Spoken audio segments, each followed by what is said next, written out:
C'est peut-être pour mettre des mots sur l'évolution du métier, pour raconter le quotidien d'une vie de flic, que l'idée d'un livre a germé dans l'esprit de Nicolas. Beaucoup sont surpris de voir que ça se passe comme ça. Comme je dis, c'est la réalité. Hein. C'est pas, j'ai rien inventé. Et c'est très, Un roman policier, inspiré de son boulot, mais surtout un hommage rendu à son meilleur ami.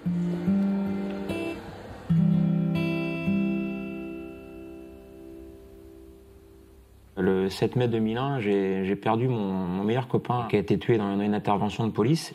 Et ça fait presque 12 ans maintenant que je m'étais dit, en fait, j'aimerais bien faire un bouquin pour pas que ça reste inconnu, parce que en général, là on le voit sur malheureusement les 2 collègues qui ont récemment été tués aussi sur Paris en intervention. On en parle 2-3 jours aux informations sur les médias, et puis après on n'en entend plus parler, ce que je peux comprendre parce qu'il y a beaucoup de choses à dire.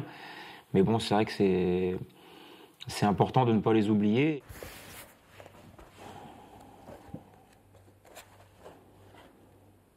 Quand je suis rentré dans la grande maison, les chiens reprenaient à taquet, un bourre-pif, et ils se calmaient, on ne les revoyait plus. Ils nous disaient même bonjour, monsieur le policier, quand on les croisait. Aujourd'hui, on est les mains complètement liés. On est filmé par 10 téléphones portables dès qu'on fait une interpelle, et 10 minutes après, on est sur YouTube, Dailymotion ou Facebook. Et encore, quand c'est limite, on passe sur France 2 ou TF1. Non, sans déconner, ça part en sucette. Tant qu'on laissera faire, on se fera bouffer jusqu'au jour où les collègues pèteront les plombs et il y aura des drames. Non, crois-moi, tous les jours on nous enfonce, on nous demande la lune alors qu'on n'a même pas un escabeau pour y grimper.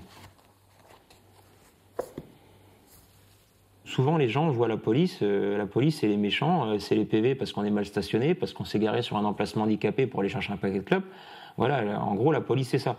Et c'est vrai qu'il y a des fois les gens, quand on essaie de leur faire comprendre que le travail qu'on fait c'est pas que ça, et qu'on est là aussi pour leur sécurité, pour leur protection, les gens ne comprennent pas. Donc il y a des fois, c'est vrai qu'on a vraiment envie de se mettre en colère, mais malheureusement, il y a peut-être des problèmes qui devraient être réglés autrement, des problèmes sociaux, parce que si les gens boivent, certains le font parce qu'ils aiment bien, et puis ils sont jeunes, ils font la fête, mais certains boivent parce qu'ils ont des problèmes familiaux, des problèmes au travail.